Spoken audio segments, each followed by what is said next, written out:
నమస్తే తెలంగాణ ప్రజలారా, నేను మీ అలెగ్జాండర్. ఇగో స్క్రీన్ మీద చూస్తున్న ఈ పోస్టరు, దీని తాలూకు వార్త మీరు చూడొచ్చు. మురిగిపోయిన టమాటాలతో కూరలు. అశోక్నగర్ పరిధిలోని శ్రీ సిద్ధి వినాయక ఉడిపి టిఫిన్స్లో ఫుడ్ సేఫ్టీ అధికారుల బృందం తనిఖీలు చేయగా విస్తుపోయే నిజాలు బయటపడ్డాయి. మురిగిన టమాటాలతో కూరలు, చట్నీలు చేస్తున్నట్లు అధికారులు గుర్తించారు. టిఫిన్స్ పరిసర ప్రాంతాలు అధ్వానంగా ఉన్నాయని, ఎలాంటి పరిశుభ్రత పాటించడం లేదని అధికారులు పేర్కొన్నారు.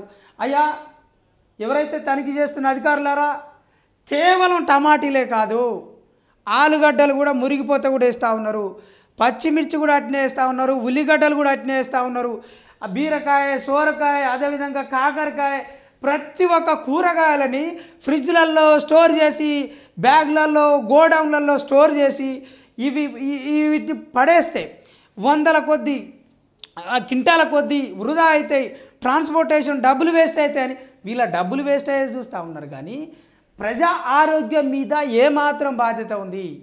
ప్రజా ఆరోగ్యం పట్ల ఏమాత్రం భద్రత ఉంది? ఇట్లా టిఫిన్ సెంటర్స్ కావచ్చు, మరి హోటల్స్ నిర్వహిస్తున్న వాళ్ళు ప్రధానంగా హోటల్స్లో మాత్రమే ఎక్కుపోయిన, అంటే ముక్కిపోయిన కూరగాయలు కానీ, లేకుంటే పాసిపోయినవి, లేకుంటే పురుగులు పట్టినవి, లేకుంటే బూజు పట్టినవి కూడా మరి అట్నే వండి పెడతా ఉన్నారు.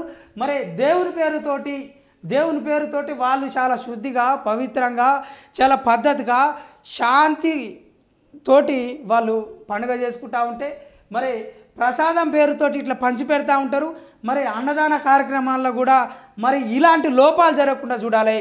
ఇది అసలే వానకాలము, ప్రజలకి ఆరోగ్యం పరంగా ఏదైతే తీసుకోవాల్సిన జాగ్రత్తలు తీసుకోకుండా ఈ విధంగా చేస్తే వాళ్ళ ఆహారం కలుషితమై ఎక్కువ మొత్తంలో చాలా వరకు ప్రమాదం ఉంటుంది. తెలంగాణ ప్రభుత్వము, ఈ కన్సర్న్ డిపార్ట్మెంట్ ఎవరైతే ఇన్స్పెక్షన్ చేస్తూ ఉన్నారో క్లియర్ కట్గా మరి అన్నీ, కేవలం కొన్ని చోట్లనే కాదు, అన్ని హోటల్స్ని కావచ్చు, అన్ని చోట్ల ఏదైతే ఈ అన్నదాన కార్యక్రమాలు నిర్వహిస్తున్నారో వాళ్ళ దగ్గర కూడా మరి చూడండి, ఒకసారి అబ్జర్వ్ చేయండి. అక్కడ నిర్వహిస్తున్న కమిటీలకు కూడా చెప్పండి. ప్రజా ఆరోగ్యాన్ని కాపాడే బాధ్యత తెలంగాణ ప్రభుత్వాన్ని, వైద్య ఆరోగ్య శాఖదని చెప్పి ప్రత్యేకంగా ఎన్ఐన్ మీడియా ద్వారా తెలియజేస్తున్నాం. Thank you.